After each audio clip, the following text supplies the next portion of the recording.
سوال اٹھتا ہے تو بات کرنی. میں نے بڑا عرصہ پہلے کہا تھا کہ عیسائی ہو نا غریب ماڑا تو لوگ پوچھ لیتے ہیں اس کے ساتھ کھانا کھانا جائز ہے؟ پوچھ لیتے ہیں نا. اگر ٹرمپ آ جائے تو جی وہ بھی عیسائی ہے کہ نہیں؟ بولے یہ جو آپ کے وہ آتے ہیں وزیر خارجہ وہاں سے یا ان کا کوئی رکن پارلیمنٹ آتا ہے تو آپ کے وزیر اعظم وزیر خارجہ ان کے اعزاز میں ظہرانہ دیتے ہیں نا. تو ٹیبل پہ کھانا لگا ہوتا ہے, ادھر ہمارا بیٹھا ہوتا ہے ادھر ان کا بیٹھا ہوتا ہے. جائز ہے؟ پوچھا کسی نے مسئلہ کیوں؟ وہ تگڑا ہے اس لیے. پاکستان کا عیسائی ہو تو فتویٰ اور ہے اور امریکہ کا ہو تو فتویٰ بولے صحیح کہہ رہے ہو. امریکہ والے عیسائی ہیں کہ نہیں؟ سارے عیسائی ہیں. تو ٹرمپ آ کے بیٹھ جائے سعودی عرب کے بادشاہ کے سامنے, چلو کھلی بات کر لیتے, اس کے ساتھ کھانا پینا جائز ہو جاتا ہے. اور اگر عیسائی ماڑا ہو پاکستان کا ہو مزدوری کرتا ہو پھر سارے لوگ پوچھتے ہیں نا مسئلہ کہ حضرت صاحب عیسائی سے کھانا جائز ہے. تو میں نے کہا بھائی ٹرمپ کے ساتھ بھی کھانا ناجائز ہے. ناجائز ہے کیونکہ اسے پاکی پلیدی کا نہیں پتا. جن چیزوں کو آپ ناپاکی سمجھتے ہیں ان کو خبر ہی نہیں کیا کرنا ہے. ہوتا یہ ہے کہ جب اب دیکھیں نا کچھ عرصہ پہلے لاہور میں ایک بڑا جنازہ ہوا تھا. وہ لوگ جو کہتے ہیں نماز جنازہ کے بعد دعا نہ کرو حرام ہوتی ہے, یعنی پہلے تو کہتے تھے ولیوں سے نہ مانگو, اب کہتے ہیں اللہ سے بھی نہ مانگو. یعنی جنازے کے بعد دعا یعنی اللہ سے بھی نہ مانگو. تو پہلے عام آدمی کے لیے فتویٰ اور تھا, لیکن اگر سابقہ وزیر اعظم کی بیوی کا جنازہ ہو تو پھر فتویٰ پھر کیسے جائز ہو گئی؟ اب دعا جائز ہے؟ یہ ظلم ہے, یہ امت کے ساتھ یہ زیادتی ہے. ابو داؤد کی حدیث ہے, رسول پاک علیہ السلام نے فرمایا جب تم جنازہ پڑھ لو تو فخلصوا لہ الدعا, پھر مرنے والے کے لیے مخلص ہو کے دعا مانگو. مانگنی چاہیے نا. لوگ افتراق پیدا کرتے ہیں, فرق نہ, یہ درست نہیں ہے. امت کے اندر یہ آپ نے بات یاد رکھنی ہے, ہمیشہ سے اولیاء کے آراس کا سلسلہ ہے, عرس منائے جاتے ہیں, ان پر ختمات شریف ہوتے ہیں. اب ختم شریف کے حوالے سے سن لیں. رسول کریم علیہ السلام نے ہمیں ایک دعا بتائی ہے کھانا کھانا. کہتے ہیں آگے کھانا رکھ کے قرآن شریف نہیں پڑھنا چاہیے. کھانا کا آگے رکھ کے آپ بسم اللہ شریف پڑھتے ہیں؟ پڑھے ذرا, پڑھتے ہیں نا ماشاءاللہ. یہ قرآن پاک ہے کہ نہیں؟ تو روٹی جائز ہوئی کہ ناجائز ہو گئی؟ برکت والی ہو گئی. بلکہ حضور نے فرمایا جو بسم اللہ نہ پڑھے اس کے ساتھ تو شیطان شریک ہو جاتا ہے. تو ہم تو بھائی ہر روٹی ختم پڑھ کے کھاتے ہیں, ایک آئے تو ہم ہر کھانے سے پہلے پڑھتے ہیں. تو آپ اس بات سے منع کر رہے ہیں, کہتے چلے جی آپ پڑھ لیں آیتیں پڑھ لیں پھر دعا نہ مانگے. لو سن لو, سامنے کھانا رکھ کے دعا, کس بات میں الجھ گئے یار؟ امت کو بڑی بات بتاؤ, دنیا بڑی آگے چلی گئی, انہیں آگے لے کے جاؤ. تم کیا کر رہے ہو؟ کہنے لگا جی دعا نہ مانگے, توجہ کرنا میری بات پہ, کھانا آگے رکھ کے نہ مانگے. تو میں نے کہا تو سائڈ پہ رکھ کے مانگ لیا کر, کھانا دور رکھ لیا, دعا یہاں مانگ لی. ہمیں کوئی اعتراض لیکن مانگا کر, دعا مانگا کر. اب حدیث مسلم سن لیں, صحیح مسلم کی حدیث ہے. رسول کریم علیہ السلام کے صحابہ تبوک سے واپس آ رہے تھے اور وہ سینکڑوں میں نہیں ہزاروں میں تھے. کھانا ختم ہو گیا, پانی بھی ختم ہو گیا. صحابہ کرام نے مشورہ کیا آپ اس طرح کرتے ہیں, ایک ایک اونٹ ذبح کرتے ہیں, ذبح کر کے اونٹ پکانا شروع کرتے ہیں. ختم شریف کی بات عرض کر رہا ہوں کیونکہ اب ختم ہو گیا. سارے جمع ہو کے حضرت عمر کے پاس گئے, کہنے لگے حضور اس طرح کریں, ہم ایک ایک اونٹ اب ذبح کریں گے اور اسے کھائیں گے. حضرت عمر فرمانے لگے اونٹ ذبح کر لو گے تو سواری کس پہ کرو گے؟ کہا حضور پھر کیا کریں؟ فرمایا جتنا جتنا کھانا تمہارے پاس ہے نا میرے پاس لاؤ. کسی کے پاس اتنی سی کھجوریں تھی, کسی کے پاس آدھا کلو سرکہ تھا, کسی کے پاس چند بچے ہوئے ٹکڑے تھے. سارا کچھ حضرت عمر کے پاس لائے.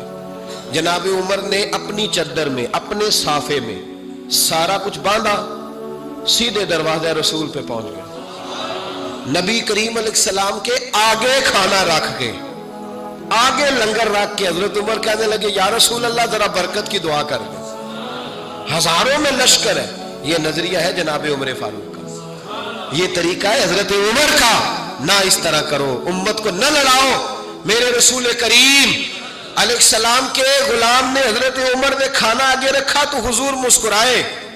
وہ حضور کہنے لگے عمر تو طے تک ہی پہنچ گیا ہے.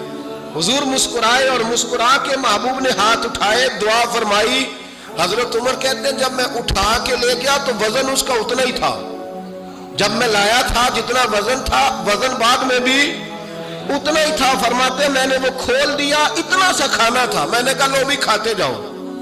کہنے لگے ہزاروں کے لشکر نے کھا لیا، کھانا پھر بھی بچ گیا. فرمانے لگے واپس مدینے آنے تک ہم کھاتے رہے پر وہ کھانا ختم نہیں ہوا. یہ ہے کھانا آگے رکھ کے دعا کرنے کی برکت، یہ ہے کھانا آگے رکھ کے، یہ دعا کرنے کی برکت ہے. کھانا آگے رکھ کے. درویشوں کا لنگر کبھی ختم نہیں ہوتا. درویشوں کا لنگر کن کا میں کن فصلہ ٹے کن ہووے بخت سواللہ دنیا آوے کھا کھا جاوے راضی ہووے بلا. درویشوں کا کبھی لنگر ختم تو جاری رہتا ہے. ان کے آستانوں پہ ہمیشہ لنگر ختم. شریف پڑھنا، اصالے ثواب کرنا، یہ ہمارا طریقہ ہے. اب کہتے ہیں جی فیض کیا ہوتا ہے؟ ادھر دیکھو میری طرف. حضرت سلیمان بن بشار رحمت اللہ علیہ فرماتے ہیں مجھے ایک عورت کہنے لگی میرے ساتھ منہ کالا کرو. فرماتے ہیں میں بھاگ گیا. میں نے کہا میں نے اپنی نظر ہمیشہ پاک رکھی ہے، میں اپنی جوانی آلودہ نہیں کر سکتا. کہتے ہیں میں دوڑا گیا، جا کے میں لیٹا. یہ مخالفین نے بھی اپنی کتابوں میں بات لکھی ہے. جا کے میں لیٹا، تھک گیا تھا دوڑ دوڑ کے. جب میں لیٹا تو مجھے خواب میں حضرت یوسف علیہ السلام سے ملاقات ہوئی. کہنے لگے اٹھ میرے سینے سے لگ، تو نے حضور کا امتی ہو کے وہ کام کیا ہے جو میں نے نبی ہو کے کیا تھا. آپ جس سے جو تعلق رکھتے ہیں نا وہ تعلق بن جاتا ہے، وہ تعلق بن جاتا ہے. یاد رکھیں مزار والے اولیاء اللہ سے، آپ حضرت یوسف مزار میں تھے نا اس وقت. چلے آپ کو حدیث سنا لیتے ہیں، چونکہ میرے مرشدان عالی مرتبت کے آراز چل رہے ہیں تو میری طبیعت بڑی اشاش بشاش ہے. میں تھوڑا سویا ہوں، رات پورا نہیں سو سکا، پر پھر بھی نہ طبیعت پہ کوئی تھکن ہے نہ آنکھوں میں کوئی تھکن ہے. طبرانی میں حدیث ہے اور حدیث کے راوی مولا علی شیر خدا ہے.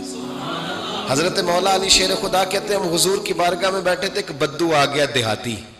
نبی کریم علیہ السلام اس سے فرمانے لگے یار کدھر آیا ہے؟ کہنے لگا حضور زیارت کرنے. حضور کا دریائے کرم جوش میں آ گیا. جب آ گئی ہے جوش رحمت پہ ان کی نظریں، پھر جلتے بجھا دیے، پھر روتے ہنسا دیے. نبی کریم علیہ السلام نے فرمایا اس سے، دیکھنا حضور نے خود فرمایا، خود نبی کریم حضور فرمانے لگے چل تو آ ہی گیا ہے نا، اس طرح کر کچھ مانگ لے، اب تنگی یہ داماں پہ نہ جا، اور بھی کچھ مانگ ہے آج وہ مائل بکرم، اور بھی کچھ مانگ. اور کون دیتا ہے دینے کو منہ چاہیے، دینے والا ہے سچا ہمارا. چل مانگ لے کچھ. کہنے لگا حضور واقعی مانگ لوں؟ دیہاتی تھا نا، بدو تھا، یہ جو سوچ سوچ کے چلتے ہیں نا بیچارے اسی طرح رہ جاتے ہیں. کہا واقعی؟ حضور نے فرمایا تجھے شک ہے کوئی؟ کہا جو ہے مانگ لے. بندہ بدو تھا، بس لمٹ ہی تھوڑی تھی، تھوڑی لمٹ تھی. حضور نے فرمایا مانگ. کہنے لگا حضور میں نے سفر کرنا ہے، مجھے ایک اونٹ دے دے. حضرت علی کہتے ہیں میں نے کہا تجھ پہ افسوس، ہمارا خیال تھا تو جنت کی ٹکٹ مانگے گا، ہمارا خیال تھا تو ماں باپ کو، تو نے اونٹ ہی مانگا ہے بس. حضرت علی فرماتے گویا حضرت علی کا بھی خیال ہے کہ حضور سے مانگو تو تھوڑا نہ مانگو، نبی کریم سے مانگو تو کھل کھلا کے مانگو، جب حضور سے مانگو کھل کھلا کے مانگو. حضرت علی شیر خدا کہتے ہیں وہ اسی پہ اڑ گیا. حضور مسکرائے، گویا حضور نے بھی کہا یار تو نے مانگا کیا ہے؟ میرے محبوب نے ایک اور کرم فرمایا، کہا چل اونٹ تجھے دیا، کچھ اور بھی مانگ لے، چل کچھ اور بھی، اب تنگی یہ داماں پہ نہ جا، اور بھی کچھ مانگ ہے آج وہ مائل باتا، چل مانگ. اور حضرت علی کہتے ہیں میں نے کہا اب سیانہ بنے گا، اب یہ کہے گا حضور 7 نسلوں کی جنت، تو حضور نے فوراً عطا کر دینی ہے. اب یہ کہے گا یا رسول اللہ جتنے بیٹھے سب کے لیے اعلان کر دے دوزخ سے آزادی کا، جتنے میری نسل میں لوگ ہیں سب کے لیے اعلان ہو جائے گا. لیکن وہ وہیں کا وہیں رہ گیا، وہیں کا وہیں، چھوٹے چھوٹے دائرے میں مانگ لے. کہنے لگا حضور اور بھی کچھ مانگ لوں؟ اونٹ تو میں نے لے لیا ہے. فرمایا چل مانگ لے. بندہ ہی چھوٹا تھا. یہ جو کہتے ہیں نا دے کچھ نہیں سکتے، اصل میں اتنے ذہن ہے بیچاروں کو، کاسا ہی کوئی نہیں تو انہیں کیا پتا کیا کیا ملتا ہے. یہ تو اس سے پوچھے نا جس کو ملا ہے، اور جن کو ملا ہے پھر کمال ہی ہو گئی ہے، کھل کھلا کے ملا ہے. اور میرے ایک استاد تھے تو ان سے ایک شخص نے کہا کہ حضور فلانا مولوی جمعے پہ کہہ رہا تھا حضور کچھ نہیں دیتے. فرمانے لگے اسے ملا کچھ نہیں نا، ہم سے آ کے پوچھے ہم کیا تھے. میں گلیاں دا روڑا کوڑا تے محل چڑھایا سائیاں، ہم سے پوچھے جنہیں ملا ہے اور کس طرح ملا ہے۔ نبی کریم نے فرمایا اور مانگ لے۔ کہنے لگا واقعی دیں گے؟ فرمایا ہاں دیں گے۔ کہنے لگا جی اونٹ دے دیا تو پھر سارے سفر کا کرایہ بھی دے دے، خرچہ بھی دے دے، پیسے بھی دے دے۔ حضرت علی کہتے ہیں میں نے کہا اوہو کچھ نہیں بھائی، اس کی حیثیت ہی نہیں، کدھر چلا گیا؟ اب حضور نے خود یہاں محبوب کریم نے روک کے ارشاد فرمایا، حضور مسکرائے، فرمایا جا تجھے آنے جانے کا خرچہ بھی دیا۔ اب ذرا لفظ سننا، حدیث طبرانی ہے، محبوب فرمانے لگے تجھ سے تو حضرت موسیٰ کے دور کی وہ بوڑھی اچھی ہے۔ خود حضور فرما رہے تجھ سے تو جناب موسیٰ کے زمانے کی وہ بوڑھی۔ حضور کون سی بوڑھی؟ صحابہ کہتے ہیں ہمارے کان کھڑے ہو گئے، یا رسول اللہ کون سی بوڑھی؟ ذرا مزار کی برکت دیکھیں۔ نبی کریم علیہ السلام فرمانے لگے، اللہ کریم نے حضرت موسیٰ جب ہجرت کرنے لگے تو فرمایا موسیٰ جب جاؤ نا تو سمندر کے قریب یا سمندر کے اندر یا سمندر کے کنارے، مختلف لفظ ہیں روایتوں میں، حضرت موسیٰ کا تابوت، حضرت یوسف کا تابوت بھی دفن ہے، تو وہ تابوت بھی ساتھ لے جانا۔ یہ تو اللہ نے بتا دیا پر یہ نہیں بتایا دفن کہاں ہے۔ حضرت موسیٰ ڈھونڈتے رہے تو ڈھونڈنے کے بعد عرض کی مولا یہ بھی بتا دیں وہ کہاں ہے؟ فرمایا نہیں، وہ آپ نے خود ہی ڈھونڈنا ہے۔ حضرت موسیٰ ڈھونڈ رہے ہیں کیا؟ مزار۔ کیا ڈھونڈ رہے ہیں؟ کس کا؟ حضرت ہاں الحمدللہ، یہ سنت اللہ نے ہمیں دی ہے۔ ہم جا کے پوچھتے ہیں بتاؤ حضرت خواجہ نور محمد مہاروی کا مزار کدھر ہے؟ ہم سائی وال کھڑا ہو کے پوچھتے ہیں کہ پاک پتن شریف جانا ہے، رستہ کون سا جاتا ہے؟ یہ نبیوں کی سنت اللہ نے ہمیں دی ہے، ہم یہ کام کرتے ہیں۔ حضرت موسیٰ ڈھونڈ رہے ہیں اور ڈھونڈتے ڈھونڈتے فرمایا مل نہیں رہا تھا، لوگوں سے پوچھا بھی کہاں ہے، اور یہ بھی اللہ کی حکمت ہے، واللہ اللہ تو اپنے نبیوں کے سامنے سارے پردے کھول دیتا ہے، یہ بھی حکمت ہے۔ کہاں ہے مزار؟ لوگوں نے کہا حضور ایک بوڑھی اماں ہے، بڑی بوڑھی، اس کو پتا ہے۔ فرمایا بلاؤ، اماں کو بلایا، کب زیادہ بوڑھی ہے تو حضرت موسیٰ کہنے لگے چلو خود چلتے ہیں اس کے پاس۔ حضرت موسیٰ خود آئے، کس کام؟ اللہ آپ کا بھلا کرے، اللہ کرے آپ کو یاد رہ جائے یہ باتیں۔ مزار شریف کا پتہ کرنے آئے، آ کے اماں سے کہا اماں حضرت یوسف کے مزار کا پتہ؟ کہنے لگی بالکل پتہ ہے۔ کہا پھر کہاں ہے؟ کہنے لگی ایسے ہی مفت میں ہی بتا دوں، مزار کا پتہ بتانے میں پیسے لگتے ہیں، وہ مفت نہیں بتایا جاتا۔ ولی کے مزار پہ جانا کوئی معمولی بات ہے؟ ایسے ہی بتا دوں۔ حضرت موسیٰ کہنے لگے اماں میں نے تابوت نکال کے ساتھ لے جانا ہے، بتاؤ۔ اماں کہنے لگی یہ حضور فرما رہے ہیں، یہ طبرانی ہے، نبی کریم علیہ السلام نے فرمایا بتاؤ۔ حضرت موسیٰ کہنے لگے بتاؤ۔ کہنے لگی پیسے لگتے ہیں پھر بتاؤں گی۔ کہا کیا لیتی ہو؟ اماں کی سوچ، حضور کہنے لگے تجھ سے تو اس اماں کی سوچ ہی بڑی ہے، اماں کی سوچ دیکھیں۔ اماں کہنے لگی موسیٰ اگر حضرت یوسف کے مزار کا پتہ بتاؤں گی اس شرط پر کہ جنت میں مجھے وہ والا مکان چاہیے جس کے پڑوسی حضرت موسیٰ علیہ السلام ہو۔ ختم ہو گئی بات، رکھو یہاں قیمت تو لے لو مزار کا پتہ۔ لوگ سمجھتے ہیں مزار کوئی معمولی بات ہے، کوئی معمولی لوگ ہے صاحب، یہ بہت بڑی بات ہے مزار کا پتہ۔ کہا اس جنت میں وہ والا مکان جس کے ہمسائے حضرت یعنی ادھر تسی ہو تو ادھر تے کاندھ، ہاں پنجابی میں کاندھ سانجی ہوئے، پھر پتہ بتاؤں گی۔ حضرت موسیٰ علیہ السلام کہنے لگے اماں تو زیادہ ہی اونچی چلی گئی ہے، اس طرح کر جنت لے لے، یہ موسیٰ کا پڑوس نہ مانگ، جنت لے لے۔ حضرت موسیٰ علیہ السلام کی اس اماں سے تکرار ادب سے کہہ رہی ہے، یہ بات بھی اللہ نے اماں کے دل میں ڈالی، ادب سے کہتی نہیں پھر موسیٰ نہیں، نہ اگر وہ مکان دینا جاؤ کسی اور سے پوچھ لو، نہیں بتاتی، ناز سے بات کر رہی ہے۔ 3-4 دفعہ جب کہا نا تو حضرت موسیٰ علیہ السلام کہنے لگے اماں جنت دے تو رہا ہوں۔ جب اماں ڈٹ گئی لینا ہے، میرے نبی پاک علیہ السلام نے فرمایا اللہ سے یوں نہ مانگا کرو کہ یا اللہ چاہے دے چاہے نہ دے، فرمایا کہا کرو مولا تو ہی تو ہمارا رب ہے، تو دے، تو نہیں دے گا تو کدھر جائیں گے؟ اس سے مانگو، پیار سے مانگو، شوق سے مانگو، دل جمی سے مانگو۔ عرض کی حضرت موسیٰ سے تکرار کرنے لگی، ناز کرنے لگی، کہنے لگی آپ بڑے مہربان ہیں، مجھے وہی والا مکان چاہیے، وہی والا چاہیے۔ حضرت موسیٰ علیہ السلام اللہ کی بارگاہ میں عرض کرنے لگے مولا یہ تو ڈٹ گئی ہے، اب بتا کیا کرنا ہے؟ تو رب کریم نے فرمایا موسیٰ خود نہیں بول رہی، میری توفیق سے بول رہی ہے، اور میں نے ہی بات ڈالی ہے دل میں، تو اس طرح کر، تو وعدہ کر لے میں انشاءاللہ عطا کر دوں گا۔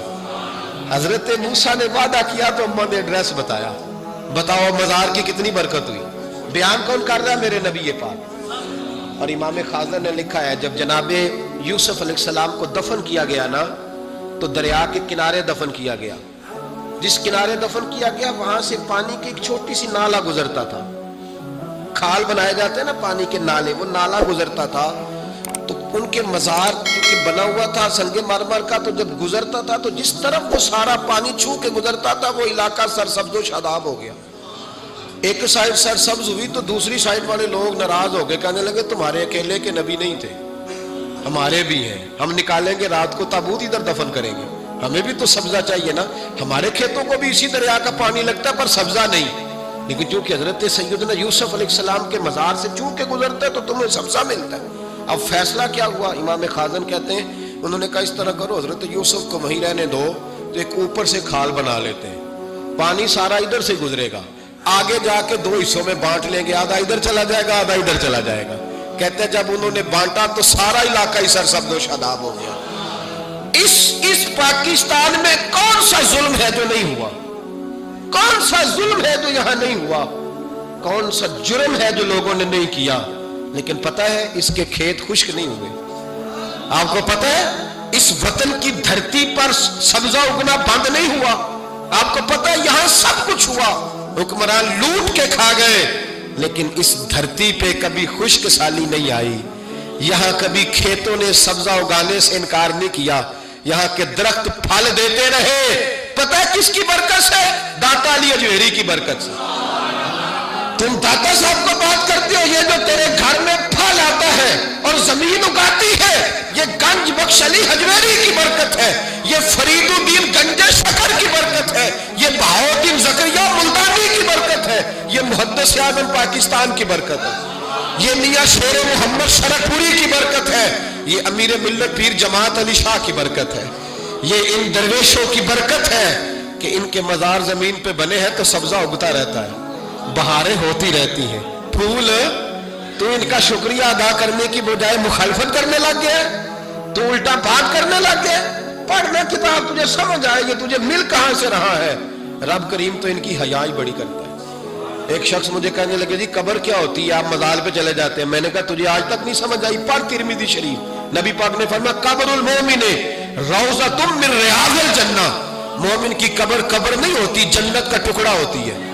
ہم تو جنت کی زیارت کرنے جاتے ہیں, آج تک سمجھ نہیں آئی. اور یہ بھی یاد رکھو جس کا جس بزرگ سے تعلق ہوتا ہے وہ بزرگ اس کے ساتھ ہوتا ہے. پیر مریداں دے سر تے رہندے, او جھوٹے ہونیاں, ہاں اس کا کام ہے. یہ کیا بات ہوئی کہ جس کے گن گائے ساری زندگی, جس کا نام لے کے جیے, بیٹھے کہیں تھے پر اس کے تذکرے اس کے گن گاتے رہے, وہ بھول جائے؟ یہ کیسے ہو سکتا ہے؟ یہ ممکن ہے کوئی؟ چھوڑ دیا سارا کچھ جس کے نام پر وہ یاد ہی نہ کرے.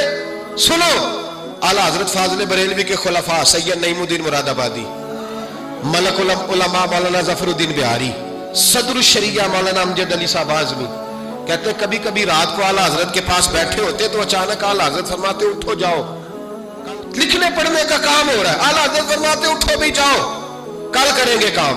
کہتے اتنی کتابیں کھولی, اتنے نوٹس بن گئے, اچانک کہہ دیا جاؤ. ایک دن صدر الشریعہ فرمانے لگے پتہ تو کرے ہمیں نکال کیوں دیتے ہیں؟ یہ 8ویں 10ویں دن یہ کام ہوتا ہے, ساری دال لکھنا لکھانا ہوتا ہے, ترتیب دینی ہوتی ہے. یہ کہتے ہیں جاؤ, وہ خاص بات ہے. یہ خاص باتوں کو بھی خاص بندے ہی سمجھتے ہیں. ہاں خاصا دی گلاما آگے نہیں مناسب کرنی, اور نہیں مناسب کرنی, مٹھی کھیر پکا محمد کتے آگے ترنی. وہ کہتے ہیں میری سمجھ نہیں آ رہی. میں نے کہا تجھے کیسے سمجھائے, تو اس رستے کا مسافر ہی نہیں, تیرے لیے یہی بہتر ہے قالوا سلاما. تجھے نہیں سمجھایا جا سکتا. اعلیٰ حضرت رحمت اللہ علیہ نے ایک رات پھر ایسے کیا, کہنے لگے چلو اٹھو نکلو. کہا حضور کام رہتا ہے, فرمایا کل کریں گے. حضور وہ تفسیری کام کرنا تھا, وہ ترتیب دینی تھی, حوالہ, فرمایا جاؤ ٹھیک ہے جاؤ کل کریں گے. کہتے نکال دیا. ہم نے بھی پروگرام بنا لیا کہ آج پتہ کرنا ہے. یہ نکال کیوں دیتے ہیں؟ آج خبر گیری کرنی ہے. کہتے سید نعیم الدین صاحب رحمت اللہ علیہ فرمانے لگے جسوسی تو منع ہے پر چلو معافی مانگ لیں گے, یہ جسوسی بھی خیر والی ہے, کریں گے. کہتے ہیں رات فاضل بریلوی نے نکال دیا, اندر سے دروازہ بند ہوا. لکڑی کے جو دروازے ہوتے ہیں نا, ان کی کنڈی لگ بھی جائے نا تو ذرا سا اسے کھول لینا تو سوراخ بن جاتا ہے. مان جاتے نا جی. کہتے ہیں وہ نا تھوڑی دیر گزری آلہ حضرت نے چراغ گل کر دیا, دروازہ اندر سے بند ہو گیا, اچانک دیکھا کہ اندر روشنی ہو گئی, چمک دمک ہو گئی, نور ہی نور ہو گیا. کہتے ذرا دروازے پہ ہاتھ رکھا تو ہم نے عجیب فلسفہ دیکھا کہ کوئی لیٹا ہوا ہے رضائی میں اور اعلی حضرت ان کے پیر دبا رہے اور فرماتے ہیں عربی میں باتیں ہو رہی ہیں دھیمی دھیمی, زبان نے یار من ترکی و من ترکی بگویم, ہاں یار فریدہ جے کدی مل پہ سونا انہوں دل دا حال سناوا. کہتے ہیں باتیں ہو رہی ہیں دھیمی دھیمی عربی میں, سمجھ نہیں آ رہی. اب تینوں دیکھتے رہے سنتے رہے, سمجھ کوئی نہ آئی, لیکن کہتے ہیں سمجھ نہیں بھی آ رہی پھر بھی مزہ بڑا آ رہا. ایک بابا جی نا ایک دن بڑا کھول کے کہہ رہے تھے مولا یصلی وسلم دائما ابدا علی حبیب کا خیر الخلق کل. میں کہ بابا جی اس کا ترجمہ کیا ہے؟ کہتے مولوی صاحب مجھے نہیں پتا پر مزہ بڑا ہوتا جی.